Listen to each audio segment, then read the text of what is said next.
ಮತ್ತೆ ಬನಾರಸ ಸುತ್ತಮುತ್ತ ಮತ್ತು ಅಯೋಧ್ಯೆ ಸುತ್ತಮುತ್ತ 10-15 ಕ್ಷೇತ್ರಗಳು ಕಳ್ಕೊಂಡಿದ್ದಾರೆ.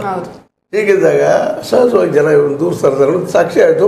ಈ ಸಂದರ್ಭದಲ್ಲಿ ಈ ಎಲ್ಲ ಮಿತ್ರ ಪಕ್ಷಗಳ ಜೊತೆಗೂಡಿ ಮತ್ತು ಮಿತ್ರ ಪಕ್ಷಗಳು ಅನಿವಾರ್ಯ ಆಗಿತ್ತು ರೀ, ಕಾಂಗ್ರೆಸ್ಗೂ ಅನಿವಾರ್ಯ ಆಗಿದೆ. ಯಾಕಂದ್ರೆ ಅವ್ರಿಗೂ ಇನ್ನು CBI ED ದಾಳಿಗೆ ಒಳಗೆ ಹೋಗಿದ್ದಾರಪ್ಪ ಇತ್ತು. ಹೀಗಾಗಿ ಪ್ರಾದೇಶಿಕ ಪಕ್ಷಗಳು ಅಲ್ಲೇ ಅವ್ರು ಸ್ಟ್ರಾಂಗ್ ಇದ್ರು. ಈಗ ಉತ್ತರ ಪ್ರದೇಶ ಉದಾಹರಣೆಗೆ ನಮ್ಮ SP ಅಖಿಲೇಶ್ ಯಾದವ್ ಅವ್ರು ಸ್ಟ್ರಾಂಗ್ ಇದ್ರು. ಬಿಹಾರದಲ್ಲೇ ನಮ್ಮ ಲಾಲು ಪ್ರಸಾದ್ ಅವ್ರ ಮಗ ತೇಜಸ್ವಿ ಯಾದವ್ ಸ್ಟ್ರಾಂಗ್ ಇದ್ರು. ಇದು ಮಹಾರಾಷ್ಟ್ರದಲ್ಲಿ ಬಂದ್ರೆ ನಮ್ಮ ಉದ್ಧವ್ ಠಾಕ್ರೆ ಅವರು ಸ್ಟ್ರಾಂಗ್ ಆಗಿ ನಿಂತರು. ಜೊತೆಗೆ ಶರದ್ ಪವಾರ್ ಅವರು ಉಳಿದ್ರು. ಹೀಗೆ ಎಲ್ಲಿ ಹೋಗ್ತಾರೆ ಅಲ್ಲೆಲ್ಲ ಗಟ್ಟಿ ಆಗೋದು ಬಂದರು. ಮತ್ತು ಉತ್ತರಕ್ಕೆ ಹೋದ ಪೂರ್ವ ಉತ್ತರಕ್ಕೆ ಹೋದಾಗ ಅದರ ಪಂಜಾಬ್ ಮತ್ತು ಹರಿಯಾಣದಲ್ಲೇ ಅದು ಆಮ್ ಆದ್ಮಿ ಜೊತೆಗೂಡಿತು.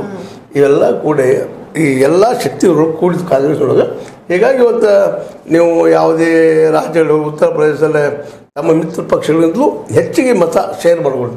ಸೀಟ್ ಹೆಚ್ಚು ಬಂದಿರಲಿಕ್ಕಿಲ್ಲ, ಬಟ್ ಮತ ಹಂಚಿಕೆ ಎಷ್ಟಾಗಿದೆಪ್ಪ ಅಂದ್ರೆ 43.4% SP ಹೋಟ್ ಬಂದಿದ್ರೆ ಇಲ್ಲೇ 44.2 ಕಾಂಗ್ರೆಸ್ ಹೋಟ್ ಬಂದವು. ಅಂದರೆ 1 ಪಾಯಿಂಟ್ ಮತ್ತೆ ಹೆಚ್ಚಾಗಿಬಿಡ್ತು, 1 ಪಾಯಿಂಟ್ ಹೆಚ್ಚಿಗೆ ಉತ್ತರ ಪ್ರದೇಶದಲ್ಲ.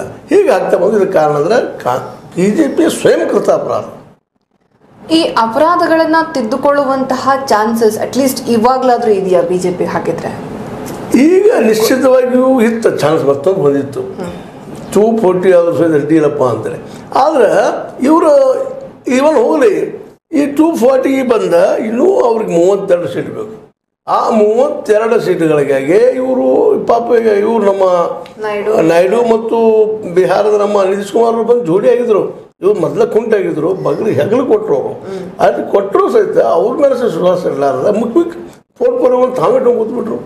ಮತ್ತು ಅವ್ರು ಸಹಜ ಇರ್ತದ್ರಿ. ಈಗ ನೋಡ್ರಿ, ನಿತೀಶ್ ಕುಮಾರ್ ಅವ್ರು ರೈಲ್ವೆ ಕೇಳ್ತಾರ, ಅವ್ರು ಸಭಾಪತಿ ಕೇಳ್ತಾರೆ. ಹೌದು, ಈ ಸಭಾಪತಿ ಯಾಕೆ ಕೇಳ್ತಾರಪ್ಪ ಅಂತಂದ್ರೆ ಅವರು ಸಹಜದ ನಾಳೆ ಇವ್ರ ಪಾರ್ಟಿನ ಹೊಡೆದು ಹೋದ್ರೆ ಏನು ಮಾಡಕ್ಕೆ ಸಾಧ್ಯ? ಯಾಕಂದ್ರೆ ಈಗ ನೋಡಿ ಹಿಂದಿನ ಇತಿಹಾಸ ಅದ BJPದು. ಹೌದು, ಮಹಾರಾಷ್ಟ್ರದಲ್ಲಿನೂ ಹೊಡ್ಕೊಂಡು ತೊಗೊಂಡ್ಬಿಟ್ರು, ಗೌರ್ಮೆಂಟ್ ಮಾಡಿದ್ರು, ಕರ್ನಾಟಕದಲ್ಲೂ ಮಾಡಿದ್ರು, ಗೋವಾದಲ್ಲಿ ಮಾಡಿದ್ರು. ಇವರು ತಮಗೆ ಅನುಕೂಲ ಬಂದರೆ ಮಾಡೋದು. ಈಗೂ ಇಲ್ಲಿ ಪ್ರಯತ್ನ ನಡೆಸಿದ್ದಾರೆ. ಈಗಾಗಲೇ ಇಂಡಿಯಾ ಒಡಿ ಪ್ರಯತ್ನ ನಡೆಸಿದ್ದಾರೆ, ಇಲ್ಲ ಅಂತಲ್ಲ. ಹೀಗಾಗಿ ಅವ್ರು ಗಾಬರಿಯಾಗಿ ಬೇಡಪ್ಪ ಇವ್ರು ಸವಾಸ ಬೇಡ, ಸಮೀಪ ಹೋದ ಮತ್ತು ನಮ್ಮನ್ನು ಪಾರ್ಟಿ ಬೇಡ, ಮತ್ತು ನಮ್ಮನ್ನು ಹೊರಗೆ ತಮಗೆ 270 ಮಾಡ್ಕೊಂಡ್ರಪ್ಪ ಅಂದ್ರೆ ಮುಂದಿನ 5 ವರ್ಷ ಯಾಕೆ ಸಾಧ್ಯ ಇಲ್ಲ ಅನ್ನುವಂಥಕ್ಕೆ ಬಂದು ನಿಂತಿದ್ದಾರೆ. ಇವತ್ತು ಎದ್ದು ಕೂಡ ಅದಕ್ಕೆ ಹೇಳ್ತಾ ಇದ್ವಿ. ಪ್ರತಿನಿತ್ಯ ನಾವು ನ್ಯೂಸ್ ಏನು ನೋಡ್ತಾ ಇದ್ವಿ, ಇವತ್ತು ಹೊಡ್ಕೊಂಡು ಹೋದ್ರು, ಇಂಡಿಯಾ ಕೂಡಿದ್ರು, ಇಂಡಿಯಾದ ರೆಕಾರ್ಡ್ ಕೂಡಿದ್ರು, ಇದಕ್ಕೆ ಕೇಳ್ತಾ ಇದ್ವಿ. ಈ ಸಂದರ್ಭವನ್ನು ಸರಿಯಾಗಿ ಉಪಯೋಗ ಮಾಡಿಕೊಂಡು ನಮ್ಮ ಮಿತ್ರ ಪಕ್ಷಗಳಿಗೆ, ಅದರಲ್ಲೂ ಈವನ್ RSS ಸಹಿತ ಶಾರ್ ಅವರಿಗೆ ಗೃಹ ಕಾಯ್ದೆ ಕೊಡುವುದು ಅಂತ ಹೇಳಿದ್ರು ಸಹಿತ ಗೃಹ ಕಾಯ್ದೆ ಹಿಂದಿನ ಯಾರಿದ್ರು ಈ ಸೋಲಿ ಕಾರಣೀಭೂತರು ಯಾರಾಗಿದ್ದು ಸಚಿವರು ಅವ್ರಿಗೆ ಕೊಟ್ಟಂದ್ರೆ ಇವತ್ತು. ಹೀಗಾಗಿ ಮಿತ್ರ ಪಕ್ಷಗಳು ಹೆಂಗೆ ನಂಬ್ತಾರೆ, ಇವ್ರು ಹೆಂಗೆ ವ್ಯವಹಾರ ಮಾಡ್ತಾರ, ಅದಕ್ಕೆ ಅವರು ಸಣ್ಣಗೆ ಸರಿತಾ ಇದ್ದಾರೆ. ಮೋಸ್ಟ್ ಪ್ರಾಬಬ್ಲಿ ನಾಳೆ ವಿಶ್ವಾಸವಂತ ಗೆಲ್ಲೋದು ಸುಲಭವಿಲ್ಲ. ಸಭಾಪತಿ ಏನಾದರೂ ಕೊಟ್ಟರು ಏನೋ ಗೆಲ್ಲಬಹುದು. ಇಲ್ಲಾಂದ್ರೆ ಯಾಕೆ ಅವರು ಹೊಸ್ತಾ ಇದ್ದಾರಪ್ಪ ಅಂದ್ರೆ, ಈಗ ಸಪೋಸ್ ನಾಳೆ ಈ ಫ್ಲೋರ್ ಟೆಸ್ಟ್ದೊಳಗೆ BJP ಗೆತ್ತಂದ್ರೆ ಮುಂದಿನ 6 ತಿಂಗಳ ತನಕ ಮತ್ತೊಂದು ಟೆಸ್ಟ್ ಆಗುವುದಿಲ್ಲ. ಫ್ಲೋರ್ ಟೆಸ್ಟ್ ಆ 6 ತಿಂಗಳೊಳಗೆ ನಮ್ಮ ಪಕ್ಷಗಳನ್ನು ಓಡೋದ ಇವ್ರು ತೋಳೋದು ಸಾಧ್ಯಗಳು ಭಾಳ ಇದ್ದಾವೆ. ಅದಕ್ಕೆ ಇವ್ರಿಗೆ ಅವಕಾಶ ಕೊಡೋದು ಬೇಡ ಅನ್ನೋ ನಿರ್ಧಾರಕ್ಕೆ ಅವ್ರು ಬರ್ತಾ ಇದ್ದಾರೆ. ಅಂದ್ರೆ ಇಲ್ಲೂ ಸಹಿತ ಹಿಡಿದ್ರು ಅವರು, ಇದನ್ನೂ ಸಹಿತ ಒಳ್ಳೆ ಮಿತ್ರತ್ವ ಬೆಳೆಸಬೇಕಾಗಿತ್ತು. 10 ವರ್ಷ ಕೊಟ್ಟರು ಅಡ್ಡಿ ಹಿಡಿದ್ರು. ಹಿಡಿಯೋದಷ್ಟೇ ಅಲ್ಲ, ಇಡೀ ದೇಶದ ಅರ್ಥವ್ಯವಸ್ಥೆ ಹಾಳು ಮಾಡಿಬಿಟ್ರು. ಇಲ್ಲಿ ಈಗ ಬಂದು ಅದು ಇನ್ನೂ ಆಗಿಲ್ಲ, ಆಯ್ಕೆ ಆಗಿ ಬಂದು June 4ಕ್ಕೆ ರಿಸಲ್ಟ್ ಬಂದದ. ನಾಳೆ June 27ಕ್ಕೆ ಫ್ಲೋರ್ ಟೆಸ್ಟ್ ಅದ.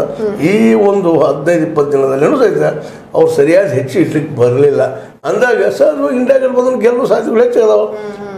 ಅವಕಾಶಗಳಿದ್ದಾವ.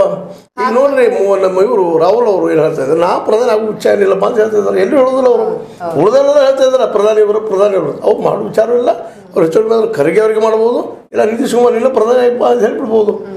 ಸಹಜವಾಗಿ ನಿತೀಶ್ ಕುಮಾರ್ ಪ್ರಧಾನಿ ಮಾಡಿದಾಗ ಅವ್ರು ಯಾವಾಗ ಋಣಿಯಾಗಿರ್ತಾರೆ, ಅವ್ರಂತೂ ಕನಸಿನಲ್ಲೂ ಪ್ರಧಾನಿ ಆಗಕ್ಕೆ ಸಾಧ್ಯ ಇಲ್ಲ. ಅವರು ಇವತ್ತು ಅವ್ರ ರಾಜ್ಯದಲ್ಲಿ ಅವ್ರು 100 ಸೀಟ್ 12 ಮತ್ತು ಅವ್ರು ಪ್ರಧಾನಿ ಪಟ್ಟ ಕೊಟ್ಟರು. ಈ ನಮ್ಮ ಇವ್ರು ಸಂಬಂಧಿಸಿದಂಥ ಒಬ್ಬ ದೊಡ್ಡ ಪೋಸ್ಟ್ ಕೊಟ್ರೆ, ರೈಲ್ವೆನೋ ಮಧ್ಯನೋ ಕೊಟ್ರೆ ಮುಗಿದು ಹೋಗ್ಬಿಡ್ತಾರಪ್ಪ. ಅವ್ರು ಇಲ್ಲೇ ಮಿತ್ರತ್ವದಲ್ಲಿ ತ್ಯಾಗ ಭಾಳ ಮಕ್ಕಳು ಇರ್ತದೆ. ಮಿತ್ರತ್ವ ಉಳಿಬೇಕಾಗಿದ್ರೆ ತ್ಯಾಗ ಬೇಕು. ತ್ಯಾಗ ಇಲ್ಲ ಅಂದ್ರೆ ಮಿತ್ರತ್ವ ಉಳಿದಿಲ್ಲ. ಅಲ್ಲಿ ನಾವು ಸಣ್ಣ ಮನಸ್ಸು ಮಾಡಿದ್ವಿ ಅಂದ್ರೆ ನಾವು ನಿತ್ಯವಾಗಿ ಹೋಗ್ತೀವಿ. ಓಕೆ, ಅಂದ್ರೆ ಇನ್ನೂ ಕೂಡ BJPಯ ಬುಡ ಗಟ್ಟಿಯಾಗಿಲ್ಲ ಅಂತೀರಾ ಇವಾಗ? ಇನ್ನೂ ಗಟ್ಟಿ ಇಲ್ಲ. ಯಾಕಂದ್ರೆ 272 ಆಗ್ಬೇಕಲ್ರಿ, ಬುಡ ಗಟ್ಟಿ ಹೆಂಗಾಗ್ತದೆ ಅವರು. ಈಗ ಅವ್ರೆಲ್ಲರೂ ನಿಂತಾರಂದ್ರೆ 140 ಇದು ಮೆಜಾರಿಟಿ ಅಲ್ಲ ಅಂದಾಗ ಸಹಜ ಬಿದ್ದು ಹೋಗ್ಬಿಡ್ತದೆ ಅದು. ಅಂದ್ರೆ ತಮ್ಮ ಒಂದು ಸ್ಥಿತಿಯನ್ನು, ತಮ್ಮ ಒಂದು ಇವತ್ತಿನ ಏನಪ್ಪ ಅಂತಂದ್ರೆ ನಾವು ಎಲ್ಲಿದ್ದೀವಿ ಅನ್ನೋದು ಇಷ್ಟು ತಿಳಕಿಲ್ಲ. ಇನ್ನೂ ಅವರು ನಾನು ಇನ್ನೂ ಈ ದೇಶದ ಪ್ರಧಾನಿ ಯಾರು ಅಲ್ಲ ಸರ್ ಅಂತ ಮುಂದಿನ 10 ವರ್ಷ ನಾನು ನಕ್ಕಿಪ್ಪ ಅನ್ನುವಂಗೆ